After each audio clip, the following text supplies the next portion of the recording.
오늘 하나님께서 우리에게 주시는 말씀은 고린도후서 13장 13절 말씀입니다.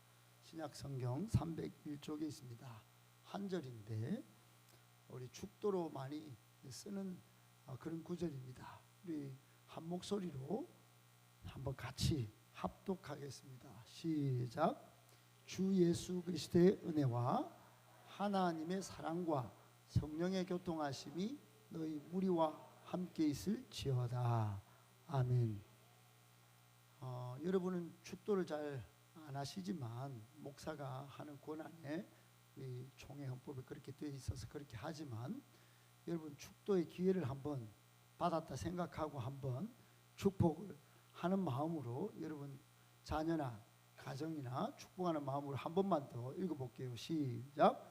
주 예수 그리스도의 은혜와 하나님의 사랑과 성령의 교통하심이 너희 무리와 함께 있을지어다. 아멘. 오늘은 결정적일 때 순종하는 믿음의 능력, 결정적일 때 순종하는 믿음의 능력이라고 하는 제목 가지고 하나님의 말씀 받도록 하겠습니다. 여러분, 믿음은 순종할 때 역사가 일어납니다. 믿음은 순종과 함께 갑니다. 믿음 없는 순종이 없고 순종이 따르지 않는 믿음은 가짜라 볼 수 있어요. 그것은 나중에 드러납니다. 여러분, 순종하는 믿음에 능력이 임합니다. 아멘. 그런데 어떤 그리스도인 치고 믿음이 없다, 또 예배 나오신 여러분을 믿음이 없다 이렇게 말할 수 있겠습니까? 믿음으로 아침에 일어났고 믿음으로 여기 나오셨어요. 믿음으로 예배 드리시는 줄 믿습니다. 아멘 아멘. 그런데 여러분, 평상시는 그 믿음이 잘 드러나지 않아요. 평상시는 믿음이 있다라고 대부분 인정합니다. 믿음이 좋고 나쁘고가 어디 있겠어요. 작은 믿음도 크게 쓰시는 분이 하나님이십니다. 그런데 결정적일 때 순종하느냐, 평상시는 믿음과 순종이 같이 간다고 그랬지요. 진짜 믿음은 순종으로 나타납니다. 그런데 평상시는 아무런 문제가 안 나타나요. 평상시는 잘 몰라요. 그런데 결정적일 때 순종하는 믿음인가, 결정적일 때 하나님의 말씀에, 하나님의 명령에 순종하는가 여부가 우리의 진짜 믿음, 참된 믿음과 가짜 믿음, 거짓 믿음이 구별된다 하는 거예요. 결정적일 때가 그러면 언제냐? 시련과 환난이 닥쳐올 때, 이해할 수 없는 사건과 문제가 생길 때, 나는 잘 되리라고 생각하고 그동안 믿음을 지켜왔는데 정말로 내 인생에 손해볼 것 같고 정말 죽을 것만 같은 고난이 찾아올 때, 역경이 연이어서 겹쳐서 일어날 때 사람은 흔들리죠. 마음이 복잡해집니다. 믿음이 사라진 것 같아요. 여러분, 그때도 하나님 말씀에 순종하면 역사가 일어납니다. 그때도 하나님께 순종할 때 하나님은 우리를 만들어 쓰십니다. 역사의 많은 성경의 위대한 인물들은 평상시보다 결정적일 때도 믿음으로 순종했다는 걸 기억하셔야 합니다. 그 한 끗 다른 모습을 하나님이 귀하게 보시고 위대하게 사용하셨다. 영광의 인물로 다른 사람들의 평범 수준에서 위대하게 사용하셨다 하는 것을 기억하셔야 합니다. 아멘 아멘. 우리가 배고플 때 있습니다. 직장에서 어려움을 당할 때도 있어요. 학업이 잘 안 될 때도 있습니다. 관계 갈등이 생길 때도 있습니다. 내 몸에 문제가 생길 때도 있습니다. 정신적으로 우울 감정에 들 때도 있습니다. 그러나 여러분, 꿈속에서든지 현실에서든지 믿음을 지키시기를 축복합니다. 아멘이십니까? 어떤 6 자녀를 둔 한 과부가 있었어요. 그러니까 남편이 없이 아이를 6명이나 키우고 있었어요. 오래된 이야기입니다. 오래된 이야기. 그러니까 지금은 정부의 보조도 있고 여러 가지 돌봄이 있습니다. 정책적으로. 정책적으로만. 그런데 옛날에는 그렇지 않았어. 우리 어르신들은 너무너무 정말로 피부로 다 느꼈던. 그러나 요즘 친구들은 잘 모르죠. 우리 여기 우리 청소년들 청년들이 많이 나오지만 잘 모릅니다. 근데 배고픔을 겪어봤던 우리 어르신들은 여러분 6 자녀를 홀로 키운다는 게 얼마나 어려운지 너무너무 잘 알아요. 온 가족이 저녁을 먹습니다. 근데 빵 한 덩어리밖에 없는 거예요. 빵 한 덩어리. 그러니까 빵 한 개를 가지고 조각조각 내서 6명과 어머니가 먹습니다. 근데 이 어머니가 믿음이 있었어요. 믿음이 있었어요. 집안에 음식이라고는 빵 한 개. 그러니까 접시는 7개. 어머니는 식탁 위에 7개 접시를 깝니다. 엄마가 7개 접시를 깔아요. 그 애들이 전부 다 빵 한 개 갖고 어떻게 이 저녁이 이게 끝인가? 그때 어머니가 이렇게 말합니다. 얘들아, 하나님께 우리의 먹을 것을 주시도록 기도해야겠다. 우리 이게 빵 한 조각밖에 없지만 그래도 하나님이 더 채워주시지 않겠나. 그리고 어머니는 자녀들을 식탁에 둘러 앉혀놓고 말을 했습니다. 그리고 어머니가 기도를 합니다. 기도가 막 끝났을 때 막내가 이렇게 말합니다. 엄마, 문간에 빵집 아저씨가 와 있어요. 응? 전부 다 눈이 희둥거려져가지고 눈 때문에 꼼짝 못해 우리 집 앞에 멈췄다고. 몸 좀 녹이려고 들렀답니다. 어떻게 할까요? 그래서 엄마가 들어오라. 집으로 빵집 주인이 들어와서 이렇게 말합니다. 혹시 아침에 빵이 필요하지 않습니까? 이렇게 묻는 거예요. 갑자기. 애들이 전부 다 입을 꾹 닫고 눈치만 보고 있을 때 엄마가 이렇게 말합니다. 그럼요. 빵이 필요하죠. 하지만 돈이 없어요. 어머니가 이렇게 말했습니다. 그 빵집 주인이 아니 이 아이들에게 줄 빵이 없단 말입니까? 예, 한 덩어리도 없습니다. 이게 한 조각밖에. 빵집 주인은 자기 마차로 뛰쳐나갑니다. 7덩어리의 빵을 가지고 집으로 다시 들어왔어요. 그리고는 각자의 접시 위에 한 개씩 큼지막한 빵 한 덩어리씩 올려놓았습니다. 그때 첫 아들부터 전부 다 눈도 떴지만 입을 떼서 엄마 빵을 달라고 기도했더니 하나님이 우리 기도를 들으셨네요. 제 기도도 들어주셨네요. 빵을 보내주셨네요. 저마다 저도요 그랬어요. 여러분 자녀들마다 하나님께서 기도를 개인적으로 응답하신 것을 느끼면서 소리 높여서 기쁘게 외쳤다는 이야기가 있습니다. 배고플 때 한 조각밖에 없는 빵을 놓고 엄마는 7접시를 놓고 기도를 했습니다. 아이들도 눈을 감고 기도를 했습니다. 교훈이 뭘까요? 사랑하는 여러분, 하나님은 우리에게 큰 믿음을 요구하지 않으십니다. 다만 크신 하나님께 대한 믿음을 가지고 기도하면 되는 것입니다. 아멘이십니까? 여러분 참된 믿음에 대해서 제가 챗GPT에 물어봤어요. 요즘 챗GPT가 유명하니까 전 세계 많은 사람들이 요즘은 많이 물어요. 컴퓨터에. 그러니까 챗GPT가 이렇게 말하는 거예요. 저한테 한번 읽어볼까요? 시작. 참된 믿음이란 단순히 지식이나 감정, 외적인 신앙 행위가 아니라 삶 속에서 하나님의 말씀을 듣고 순종하며 구체적인 행동의 변화와 성숙으로 드러나는 신앙을 의미합니다. 여러분 챗GPT가 말을 했다고 아멘이 안 나오시나요? 저는 아멘이 나옵니다. 여러분 믿음을 단순한 지식, 나는 믿음이 있어, 난 믿음을 생각해 이런다고 믿음일까요? 그래 나는 감정이 믿음의 감정이 있어. 그리고 외적으로만 보여지는 그런 신앙 행위가 아니라 삶의 평상시 하나님의 말씀을 듣고 순종하고 변화와 성숙으로 드러나는 신앙이 참된 믿음인 줄 믿습니다. 그래서 제가 이게 너무 신기해가지고 다시 물어봤어요. 그러면 참된 믿음의 특징은 뭐냐? 이렇게 물어봤더니 5개를 이야기를 하는 거예요. 또 깜짝 놀랐어요.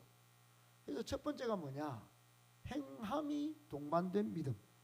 여러분 이게 야고보서 2장 14절부터 26절에 나오는 성경 구절에 기반된 정의예요. 행함이 없는 믿음은 유익이 없고 죽은 것이라고 야고보가 선포했단 말이에요. 참된 믿음은 반드시 순종, 희생, 섬김 등 구체적인 행동으로 나타나야 합니다. 그렇지 않고 자기 확신이나 그렇게 있다면 이건 자기 기만에 불과한 거예요. 그러니까 행함이 동반된 믿음이어야 합니다. 두 번째로 특징이 뭐냐 봤더니 마음의 뜻의 전심 이래요. 여러분 믿음은 내 생각이나 기호가 아니라 하나님의 뜻에 전심으로 응답하는 마음입니다. 전심으로. 할렐루야. 형식이나 행위보다 중요한 건 마음이에요. 마음이 떠나면 아무리 겉모습을 갖춰도 참된 믿음이 될 수 없는 거예요.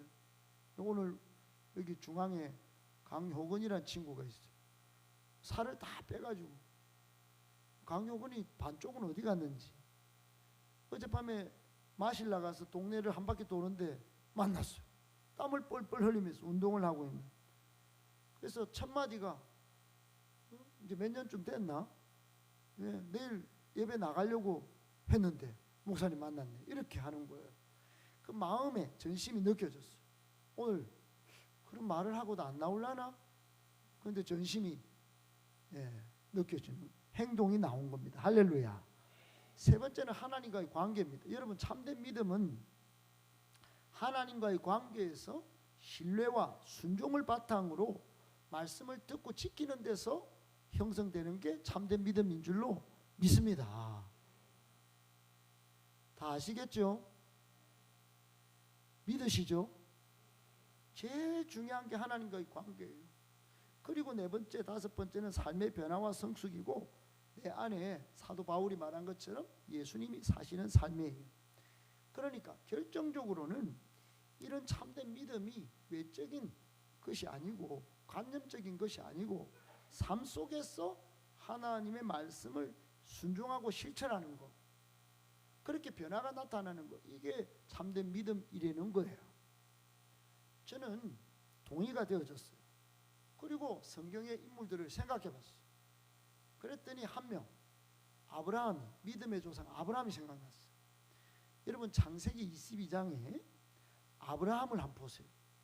창세기 22장에 등장하는 아브라함을 한번 보세요. 아브라함은 우리에게 참된 믿음, 가짜 믿음의 결정적인 차이를 삶으로 드러내어 보여줍니다. 여러분 사기꾼들도 자기를 믿으라고 하면서 접근을 해요. 온갖 사기를 여러분 한번 당하셔 본 분이 있다면 믿고 쏘가요. 믿고 그 사람이 믿으라고 하면서 접근했다 이 말이에요. 근데 나중에 보니까 가짜예요. 사기친 거예요. 얼마나 속이 아파요. 뒤집어집니다. 여러 종교도 마찬가지예요. 지금 주변에 있는 신천지, 뭐 하나님자 붙은 하나님의 교회, 구원파, 이런 많은 여호와의 증인들 다 믿음을 이야기합니다. 그러나 바른 대상이 아니에요. 하나님과의 깊은 신뢰 관계 속에서 나온 믿음이 아니에요. 이처럼 믿음의 종류는 엄청나게 다양하게 많습니다. 그래서 참된 믿음을 구별하셔야 합니다. 분별하셔서 믿어야 합니다. 성경은 어디에서 그 믿음을 이야기할까? 그래서 아브라함이 중요해요. 22장 창세기 22장 그래서 믿음의 차원에서 접근하는 사람에게는 굉장히 유명한 이야기입니다. 하나님은 그렇게 힘들게 100세 난 아들 이삭을 아브라함에게 제물로 바치라고 명령을 하셨어요. 엄청난 충격, 쇼킹한 일입니다. 이게 보통 일이 아닙니다, 여러분. 아이가 약속한 아들이 안 나타나는 것도 힘겨운 거지만 나타났는데 나중에 바치라는 것도 이게 여러분 상식적으로는, 합리적으로는, 인간적으로는 설명이 안 되는 거예요. 그런데 아브라함은 어떻게 하죠? 순종합니다. 아침 일찍부터 묵묵히 짐을 챙겨요. 그리고 아들 이삭을 데리고 갑니다. 번제에 쓸 나무도 쪼갭니다. 아침에 얼마나 힘들었을까. 그리고 나귀 안장을 지우고 두 종과 함께 아들을 데리고 하나님이 자기에게 일러준 한 산 모리아산으로 길을 떠나는 거예요. 그것도 3일 길. 3일 동안 얼마나 회의와 번민, 고민과 갈등, 가슴이 울렁울렁거렸을까요? 절대로 쉬운 순종이 아니었을 거예요. 그래서 창세기 22장 4절에 이런 말씀이 있습니다. 읽어볼게요. 제3일에 아브라함이 눈을 들어 그곳을 멀리 바라보는데 이제 100세에 낳은 이 너무 고귀한 이 아들 저기서 죽여야 될 텐데 3일 동안은 어찌 왔는데 눈을 들어 저 멀리 바라보는데, 여러분 아브라함의 심정이 한번 떼어보세요. 표현이 여러분 기가 막힙니다. 그 아버지의 아픔, 그 아버지의 슬픔, 그 고뇌가 쏙 여기 다 들어가 있어요. 멀리 바라보는데 갈등의 엄청난 폭풍이 막 멀리 바라보는데 저기서 막 구름이 확 일었어. 그 마음의 폭풍을 견디고 아브라함이 지금 모리아산으로 한 발짝 걸어 올라갑니다. 이때 아브라함의 가슴은 찢어졌을 거예요. 그때 찢는 소리가 또 들립니다. 갈까 말까 갈래 말래. 요즘 젊은이들 갈래 말래 순종할까 말까예요. 7절입니다. 7절 가슴을 찢는 소리입니다. 시작. 이삭이 그 아버지 아브라함에게 말하여 이르되 내 아버지요 하니 그가 이르되 내 아들아 내가 여기 있노라. 이삭이 이르되 풀과 나무는 있거니와 번제할 어린 양은 어디 있나이까? 여러분 아무것도 모르는 이삭이 아버지 아브라함에게 질문한 건데 이게 가슴을 찢는 거예요. 여러분 지금 아버지 아브라함은 아들을 어쩔 수 없이 속였어. 어쩔 수 없이 말은 안 하고 어쩔 수 없이 왔지만 하나님에 대한 믿음 가지고 하나님을 신뢰하는 믿음 가지고 히브리서 11장에 보면 그런 신뢰 살려주실 것을 믿고 왔어요. 그러나 아들은 속인 거잖아요. 아들에게 말을 하지 않은 거잖아요. 그 천지도 모르는 아들이 묻는 거예요. 번제할 어린 양은 어디 있습니까? 불도 챙기고 나무도 쪼개가지고 가져왔는데 종도 둘이 해가지고 나귀 안장을 지어서 갖고 왔는데 어린 양 어디 있는데요 아빠? 이렇게 물은 거예요. 아무것도 모르는 이삭이 제물을 드린다는데 양은 어디 있나요? 이 질문을 받을 때 아브라함의 심정을 한번 여러분 헤아려 보셨습니까? 다수의 기독교 철학자들이 그 연구를 했더라고요. 저도 그 철학자들의 연구 논문을 봤습니다. 보니까 3일 동안 아브라함은 침묵 속에 공포를 느꼈다 그래요. 공포. 그리고 전율이 왔다 그래요. 그래서 그 책 이름을 공포와 전율로 지었어요. 아브라함의 3일 길과 모리아산으로 올라갈 때의 아브라함의 심정은 따라합시다. 공포와 전율이었다. 공포와 전율이에요. 키어르 케고가 그렇게 말했어요. 여러분 이 질문을 받았을 때 아브라함의 마음 몇 가지 근거를 놓고 볼 때 당시 이삭의 나이는 한 15살쯤 되었을 거예요. 여러분 15살은 소년이지만 요즘 15살 여러분 아시죠? 얼마나 힘 있는지 다 컸어요. 15년밖에 살지 못한 이 아이를 제물로 바치라는 하나님을 믿고 순종할 수 있었을까요? 예. 그런데 아브라함이 예전에 아브라함이었다면 이집트로 도망가든지 이집트에 도망가서 와이프를 누이라고 속였든지 그렇게 했겠지만 지금은 어떻게 해요? 단호하게 이삭을 결박합니다. 나무에 올려놓습니다. 그리고 칼을 내리치려고 합니다. 그때 하늘에서 갑작스럽게 두 번이나 두 번 불렀다는 건 다급하게 불렀다는 거예요. 다급하게. 그때 이렇게 음성이 들립니다. 시작. 여호와의 사자가 하늘에서부터 그를 불러 이르시되 아브라함아 아브라함아 하시는지 아브라함이 이르되 내가 여기 있나이다 하매 사자가 이르시되 그 아이에게 내 손을 대지 말라 그에게 아무 일도 하지 말라 내가 내 아들 내 독자까지도 내게 아끼지 아니하였으니 내가 이제야 내가 하나님을 경외하는 줄을 아노라. 아멘. 두 번 불렀어요. 두 번. 여러분은 글을 읽으니까 아브라함아 아브라함아 이렇게 읽으셨겠지만 굉장히 하나님이 급했을 거예요. 이 아브라함의 믿음을 아셨기 때문에 이 아브라함은 당장 자기 아들을 죽일 태세예요. 그러니까 아브라함을 말리지 않으면 안 되는 다급한 순간이다. 믿음이 세면 억울해도 이해되지 않아도 손해봐도 여러분 정말로 순종하는 거예요. 결정적일 때 순종하는 거예요. 아브라함은 그냥 하는 겁니다. 오, 여러분 이거 불안당 같은 아빠 아닙니까? 이거 완전히 뭐 양심이 마비 같은 아빠 아니겠어요? 근데 하나님을 신뢰하는 믿음으로 아이에게 칼을 들고 그때 그 아이에게 손을 대지 말라 이러는 거예요. 근데 중요한 건 그 다음입니다. 그 다음 오늘 본문 끝에 제일 중요한 이게 증폭이 내가 막 나가다가 팍팍 일이 터지는데 뭐 여러분 평상시 같으면 우리도 이렇게 할 수 있을 것 같아요. 그런데 하나님을 존경하고 두려운 그런 순간까지 우리가 가느냐 할 때 그때는 싹 내려놔요. 그때는 하나님을 지워버립니다. 그때는 하나님을 신뢰하는 법을 잊어버린 것 같이 행동해요. 그런데 아브라함은 어떻게 평가를 받았나?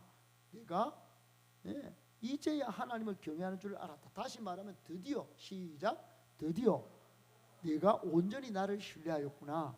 온전히 항복하는구나. 아브라함 드디어 나의 뜻과 계획에 완전한 신뢰를 보이는구나. 이제 내가 그것을 알았다. 이게 참된 믿음입니다. 여러분 믿음은 하나님을 완전히 신뢰하는 것이에요. 완전히 항복하는 것이에요.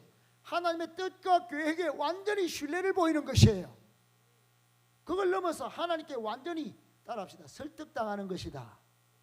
설득당해버리는 거예요. 야, 너 100세에 낳은 아들 저 이해가 안 됩니다. 저는 손해가 될 것 같아. 설득 한번 당해볼래? 예. 그래 이해가 안 되어도 손해가 안 되어도 즉시 그리고 끝까지 설득당해서 순종하는 것이 참된 믿음인 줄로 믿으시기 바랍니다. 아멘. 따라합시다. 아멘. 여러분 이해가 되지 않습니다. 너무 불안해합니다. 이 일을 하면 아들 죽습니다. 나는 불안당 같은 아빠 됩니다. 집에 돌아가면 지금 아내가 사라 기다리고 있습니다. 칼을 들고 이 아들 죽인 이 아빠 너도 죽고 내 죽자 이랬지도 모릅니다. 말도 안 됩니다. 그런데 그래도 이제는 하나님께 엎드리는 거예요. 무릎을 꿇는 것입니다. 다른 말 하지 않겠습니다. 그저 하나님의 말씀에 즉시 완전히 순종합니다. 여러분 하나님께 완전한 항복서는 나는 하나님을 설득하는 것을 포기합니다. 그게 아브라함의 참된 믿음이었던 것이에요. 이와 같은 완전한 항복서는 참된 믿음이 오늘 우리에게서부터 여기 1이라면 1부터 10까지라도 올라설 수 있기를 축복합니다. 그래 100점을 향해서 매일 1을 또 1을 10을 쌓아가지고 지금은 100점 항복이 안 되지만 결정적일 때 100점이 되어서 항복이 되어지고 하나님의 말씀이 완전히 설득되어져서 순종하는 믿음이 우리에게 있기를 축복합니다. 하나님이 아브라함을 말린 후에 제일 먼저 하신 말씀이 뭐냐? 이제야예요. 이제야. 그러니까 한 점 한 점 올라갔단 말입니다. 아브라함은 처음부터 온전한 게 아니에요. 목적지까지 도달하기까지 계속해서 왔다가 드디어 도착했다는 겁니다. 여러분 사람마다 목적지를 향해 갑니다. 목표를 향해서 가요. 표대를 향해서 달립니다. 그런데 처음부터 표대가 안 따다랐다고 자기를 비하합니다. 그리고 남 탓을 해요. 전부 안 된다는 거예요. 계속 부정적인 생각을 쌓아갑니다. 그리고 부정적인 말을 해요. 안 된다는 거예요. 여러분 계속 하다가 보면 하나님은 이제야 말씀하십니다. 아멘이십니까? 처음에는 아브라함도 우상숭배자였어요. 아브라함의 아버지 데라도 가나안으로 불렀는데 하란에 주저앉기도 하고 애굽으로 내려가서 거짓말을 해서 사라를 빼앗기기도 하고 하나님의 약속을 비웃어서 100세의 아들을 주신다고요? 뭐 이렇게 제일 큰 죄도 지었어요. 이스마엘을 약속의 아들을 안 낳고 자기 종된 여자와 결혼해서 이스마엘을 낳았어. 75세에 불렀는데 몇십 년 동안 아브라함의 믿음은 아주 미미했다 이 말입니다. 10점도 안 됐어요. 울퉁불퉁했어요. 우리와 같아요. 그럼에도 불구하고 하나님은 아브라함을 자꾸 인도하셨습니다. 예배로 이끄셨습니다. 여러분 나오셨습니다. 기도 자리에 나오십니다. 순종하여 행복 모임도 드립니다. 처음에는 미미해요. 그러나 하나님은 오늘 뭐라고 하십니까? 이제 의롭게 됐다. 계속해서 이 믿음을 이런저런 사건을 통해서 단련하셔서 이제 완전히 항복 선언한 겁니다. 뭐라고? 시작. 이제야 내가 나를 완전한 신뢰 강구로 접어들어 나를 경외하는 줄을 알겠다. 내가 드디어 나에게 완전히 항복을 선언했구나. 할렐루야. 아멘 아멘. 저는 아브라함의 믿음만 연구해 본 게 아니에요. 저는 이삭이 더 이상요릇합니다. 여러분 안 그러세요? 저는 15세를 겪었어요. 저는 저희 아버지를 겪었습니다. 저는 저희 아버지가 낫을 들고 저를 막 이렇게 하시려는 그런 행동도 겪었습니다. 어느 날 나이가 들어서 아버지 발목을 딱 잡았는데 아버지가 꺾이는 거예요. 그 순간 저는 아버지가 드디어 꺾였구나. 이제는 안 되는구나. 그제서야 제가 깨달았습니다. 제가 나쁜 놈인 줄. 그제서부터 하나님이 믿음을 주셔서 아버지를 향한 눈물을 흘리게 하셨습니다. 그 아버지가 예수님을 영접해서 하늘나라로 가셨습니다. 어머니도 늦게 믿으셨습니다. 여러분, 저도 그릇이 안 되고 우리 집안도 어려웠지만 제가 아버지 손을 딱 붙잡고 그걸 딱 뭔가 꺾인다는 느낌이 드는 순간이었지만 여러분 이것보다는 이삭은 훨씬 몇백 배, 몇천 배 더 믿음이 대단한 것 같아요. 여러분 이삭의 입장에서 한번 보십시다. 이삭은 평상시 아버지 아브라함에게서 믿음을 훈련받았을 거예요. 항상 하나님을 예배하는 아버지, 하나님만 신뢰하는 아버지, 평상시 그러다가 점차 점수를 높여오는 아버지, 그러다 결정적인 순간에 자기를 묶어서 하나님께 드리면 하나님은 다시 살릴 것을 믿고 아무 말도 하지 않은 아버지. 여러분 마지막까지 결국 이삭도 순종한 거예요. 항복 선언한 거예요. 저는 이 대목을 굉장히 주목해서 봅니다. 평상시 세상 사람들은 내가 인생의 주인이고 내가 내 인생을 몰고 어디든지 갑니다. 그런 부모를 늘 지켜본 자녀는 자신도 그렇게 삽니다. 그러니까 점차 믿음이 쪼그라지든지 세상으로 나가버리는 거예요. 세상으로 나가버립니다. 결정적인 순간에 아버지가 낫을 들고 자기를 죽이려는 순간 와 이래요? 미쳤어요? 이러고 막 덤비는 거예요. 여러분 그렇게 불안당 같은 자녀가 태어나는 겁니다.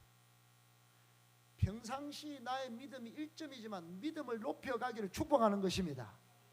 아브라함 속에 이삭의 믿음이 그렇게 보배롭게 결정의 순간에 자기 아버지께 자신의 몸뚱아리를 던지듯이 여러분 성경이 말씀하는 참된 믿음은 평상시에도 내가 이러면 안 되지.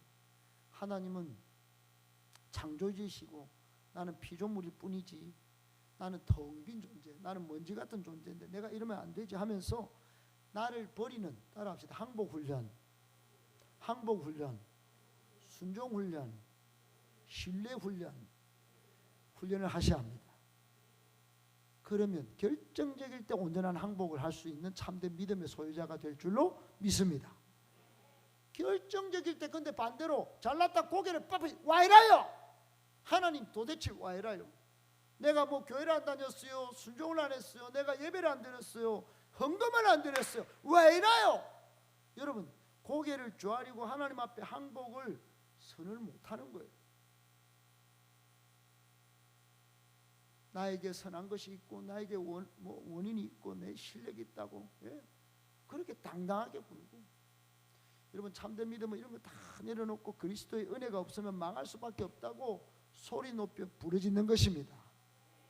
겸손히 무릎 꿇고 고개 숙이는 거예요. 하나님을 설득하기 위해서 내 힘과 내 정성을 남 탓까지 해가면서 소리 지르는 것이 아니라 하나님께 설득당하기 위해 내 고집을 꺾는 것입니다. 내 생활 방식을 꺾는 것이에요. 내 팔딱팔딱 끓는 젊은 자존심을 꺾는 것이에요.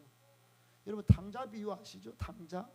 아버지 재산을 다 가지고 나갔다가 탈탈 털린 채 고개 숙이고 떨레떨레 돌아오는 탕자. 아버지 집으로 돌아오는데 그는 종이 그 노예가 먹는 그 음식이라 좀 먹어보려고 항복 선언하고 오는 거예요. 결국 아버지 집으로 돌아오는데 저는 이것도 돌아오는 것도 믿음이라고 믿습니다. 여러분 예배 자리를 사수하십시오. 여기 예배 자리로 나오는 것도 믿음이에요. 이걸 자꾸 쌓아가셔야 합니다. 아멘 아멘. 일찍 나오셔서 예배를 잘 드리십시오. 할렐루야. 여러분 혈류병으로 고생하던 여인 아시죠? 그 여인 한번 보세요. 예수님이 옷자락에 희망과 소망을 거는 겁니다. 내 인생의 전부를 걸어요. 여러분 거룩하지 않은 여인이 유대인 옆으로 오는 것 자체가 돌맞을 짓이에요. 그런데 돌맞을 각오를 하고 오는 겁니다. 그 텅 빈 마음이 믿음이었던 것이에요. 여러분 바디메오도 그렇죠. 예수님 이제 성전으로 예루살렘 들어가면 이제 돌아가시는데 마지막 기회다. 그리고 다윗의 자손 예수여 나를 불쌍히 여겨주세요. 소리를 지르다는 소리를 따라합시다. 유치한 기도는 없습니다. 소리 질러야 돼요. 내가 필요할 때 내가 궁급할 때는 소리를 지르는 게 믿음이에요. 눈치 볼 게 어디 있어요. 여러분 우리 교회는 자꾸 눈치를 보려고 하는데 눈치 보면 안 됩니다. 하나님 앞에 소리 질러야 합니다.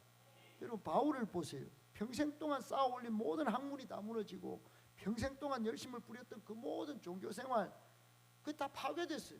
사람들이 손가락질합니다. 니는 예수 믿는 사람을 다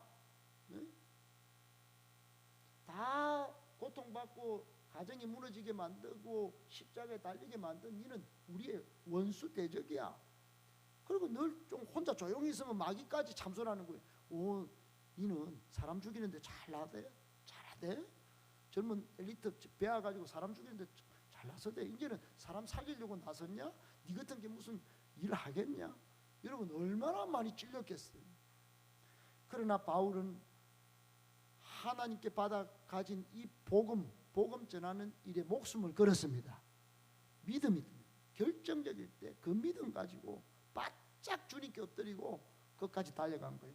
여러분 우리는 어떤 믿음인지 지금 체크해 보셔야 합니다.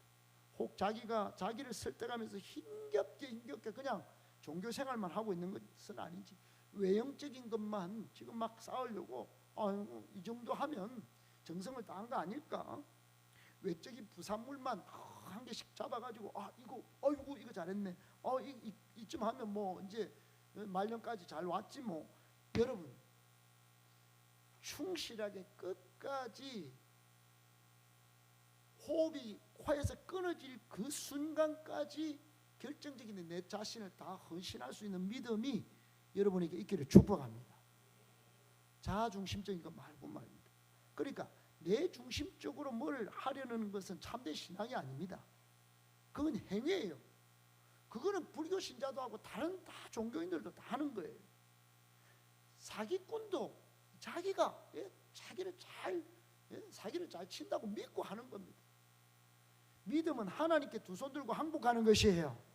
텅 빈 손, 텅 빈 마음, 텅 빈 인생으로 주님께 채워주시기를 소망을 두고 온전히 포기하고 내 기분을 배제하고 내 계획을 던져놓고 하나님의 설득하심에 넘어가는 거예요.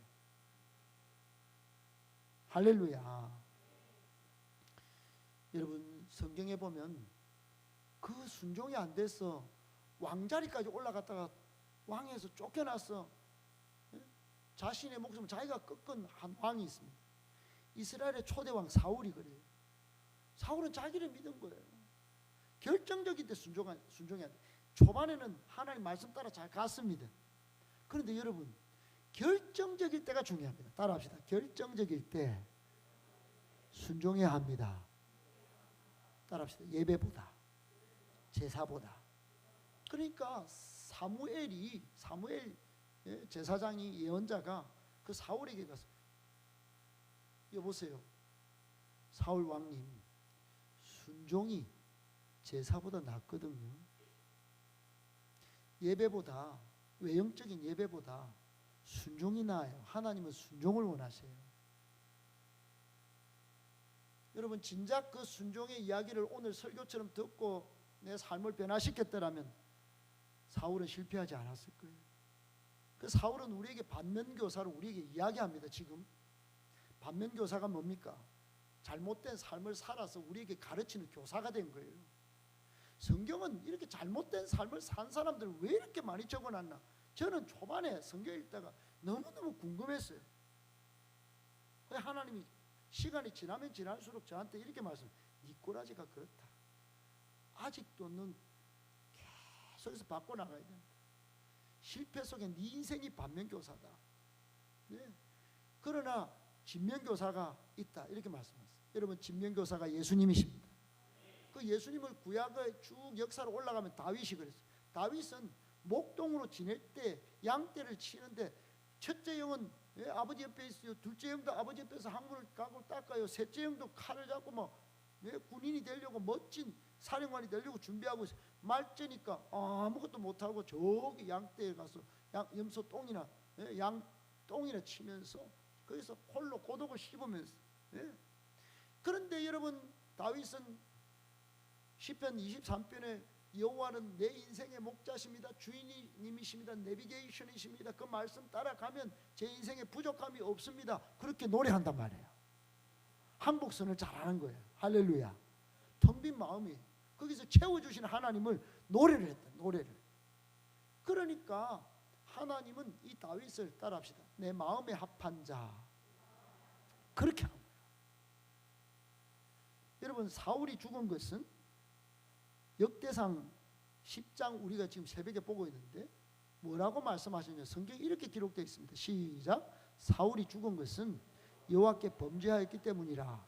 그가 여호와의 말씀을 지키지 아니하고 또 신접한 자에게 가르치기를 청하고 여호와께 묻지 아니하였으므로 여호와께서 그를 죽이시고 그 나라를 이세 아들 다윗에게 넘겨주셨더라. 아멘. 다윗은 광야에서 하나님이 자신의 마음을 판단하시도록 하나님께 자기 자신을 맡겼어요. 그리고 드디어 왕으로 등극하시는 겁니다. 사랑하는 여러분, 하나님은 순종하는 자를 반드시 높이십니다. 믿으시길 축복합니다. 다윗이 그 표징이에요. 다윗뿐만입니까? 아브라함이 그랬다 이 말입니다. 이제야 네가 나를 경외하는 줄 알았다 하면서 믿음의 조상으로 만들어 주신단 말이에요. 다윗은 특별한 순간에만 순종했던 사람이 아니에요. 아브라함도 믿음이 처음부터 100점이 아니에요. 점차 올려왔단 말이에요. 일상에서 하나님과 깊은 신뢰관계를 훈련했다 이 말이에요. 순종훈련, 신뢰훈련을 했다 이 말이에요. 여러분 순종을 통해 하나님과의 관계가 쌓인 다윗에게 하나님은 결코 멀게 느껴지는 분이 아니었어요. 여러분 하나님이 멀게 느껴지십니까? 하나님을 신뢰하십시오. 아멘. 내 편에서 신뢰해야 된대요. 여러분 하나님은 신명기 6장에서 말씀하십니다. 너는 마음을 다하고 뜻을 다하고 목숨을 다하여 내 주 하나님을 사랑하라. 내 심장을 떼어줬다. 예수 십자가에 내 심장을 떼어줬다. 나는 사랑을 주었다. 이제는 한번 사랑해봐라. 마음을 다했어. 뜻을 다했어. 목숨을 다했어. 하나님은 사랑을 초청하셨습니다. 할렐루야. 다윗은 그 하나님이 너무 가깝게 느끼신 거예요. 그래서 여러분 요한 1서 2장 5절에 의하면 이런 말씀이 있습니다. 시작. 누구든지 그의 말씀을 지키는 자는 하나님의 사랑이 참으로 그 속에서 온전하게 되어나니 이로써 우리가 그의 안에 있는 줄을 아노라. 아노라. 하나님 안에 하나님 나라 왕국에 있는 줄을 알려면 그 말씀을 지키는 거예요. 순종하는 거예요. 그러면 하나님의 사랑이 참으로 그 속에서 온전 풀로 차는 거예요. 할렐루야. 충만하게 될 것입니다. 하나님의 말씀을 지키면 하나님의 사랑이 그에게서 완전해지고 그분 안에 있다는 것을 확신하게 된다고 말하는 것이 관계가 깊어지면 신뢰로 이어지는데 순종을 해야 관계가 쌓이고 신뢰를 할 수 있게 된다는 거예요.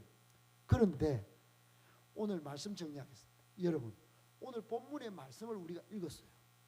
그러면 순종을 1점부터 아브라함처럼 쌓아가고 다윗처럼 평상시 양떼를 몰다가도 광야에서도 하나님 노래하고 그렇게 관계를 쌓아가다가 믿음으로 순종이 결정적일 때 이루어지도록 하려는 게 이게 내 힘으로 되느냐?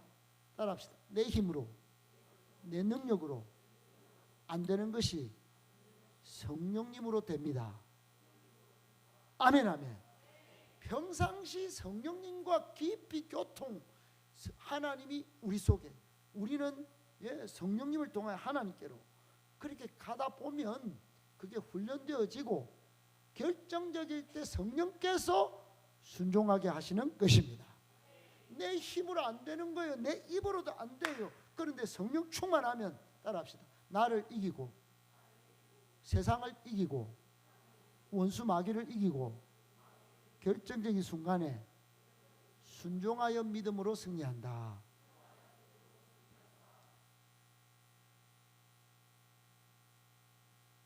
노멜입니까? 아멘. 아멘, 아멘.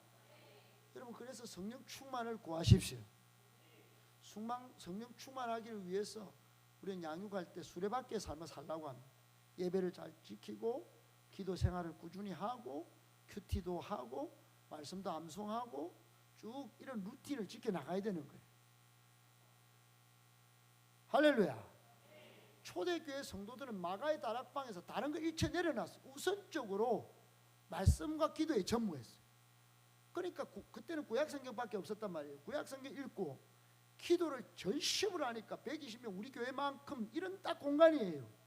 거기에 오순절 마가의 다락방에 성령이 강력한 불로 죄를 다 태우고 강력한 불로 새롭게 살 수 있는 힘의 원동력을 제공하고 바람이 부는데 과거의 것은 다 떠나가고 흐름과 물줄기가, 여러분 바람이 태풍이 한번 몰아가면 깨끗해지잖아요. 바람과 함께 비가 쫙 내리면 모든 것이 깨끗해지잖아요. 그런 것처럼 마가의 다락방에 있는 120명이 그동안 부정적인 거 안 된다, 못한다, 저 사람 때문이다, 로마 군병이 우리나라에 쳐들어와 있는데 어떻게 우리가 복음을 전하냐, 이렇게 말하는 사람이 싹 바뀌었다. 핵가닥 바뀌었어요. 담대하게 복음을 전합니다. 하루에도 복음을 전하는데 남자만 3,000명이 막 몰려 들어와서 교회가 부흥했어요. 할렐루야. 이렇게 성령의 불과 바람의 역사가 강력한 것입니다. 평상시 우리가 성령님과 교통하면서 충만할 때 나를 이기고 부정적인 생각을 이기고 세상의 협박과 대적을 다 이기고, 지금 원수마귀가 우리를 속이고 분리시키고 야 목사님 말 듣지 마라, 교회 믿지 마라, 여러분 교회가 뭐가 되노, 이렇게 말할 때 여러분 결정적인 순간에 순종하여 믿음으로 우리 교회 우리 성도 승리하게 되는 것입니다. 최근에 대구에 우리나라에서 잘 나가는 지용근, 우리 한국의 통계학 연구하는 분이 우리 여기 중성교회 평강교회 큰 교회 초청해서 내려와서 통계를 발표했어요. 제가 그걸 듣고는 깜짝 놀랐어요. 지금 한국 교회가 쇠퇴하는 교회가 있고 부흥하는 교회가 있어요. 근데 쇠퇴하는 교회는 하나같이 예배만 잘 되는 거예요. 예배만. 근데 부흥하는 교회는 예배 외에 많은 프로그램들이 같이 가는 거예요. 같이 잘하셔야 합니다. 말씀도 기도도 할렐루야, 섬김도 전도와 봉사도 선교도. 그러니까 우리 1호 청년 최주찬 청년 선교사가 학업을 포기하고 1년간 가 있잖아요. 얼마나 열심히 하지 모릅니다. 선교사님이 최고로 이런 청년이 어디 있었나. 전부 자기의 길을 가는 이 시대에 이 청년 자기의 전공을 내려놓고 자기의 밴드도 다 내려놓고, 여러분 대학가요제 금상 받은 친구 아니에요. 그거 다 내려놓고 간 겁니다. 그 1,000원1장도 우리가 보내는 선교사로서 그를 못 도와준다면 이거 진짜 안타까운 일 아니겠어요? 하나님 나라가 그런 친구들을 통해서 확장될 것인데 전 세계로. 여러분 성령 충만하셔야 합니다. 오늘 본문이 그렇게 말하는 거예요. 주 예수 그리스도의 은혜와 하나님의 사랑과 성령의 교통하심이 무리와 고린도 교회와 함께 있을 때 역사가 일어난다, 부흥이 일어난다, 성장한다, 이렇게 말씀하신 겁니다. 뭐 하나님의 사랑만 있으면 되지, 그리스도의 십자가 은혜만 있으면 되지, 뭐 성령이야. 여러분 성령 충만할 때 나를 이기고 세상 원수 마귀도 이기게 되는 것이에요. 죄도 이기게 되는 것입니다. 그리고 하나님 나라의 역사를 이루는 것입니다. 꼭 기억하시고 오늘도 성령 충만하셔서 정말로 결정적일 때 순종하시고 믿음의 사람으로 하나님께 인정받으시고 또 결국엔 믿음으로 승리하시기를 예수님의 이름으로 축복합니다.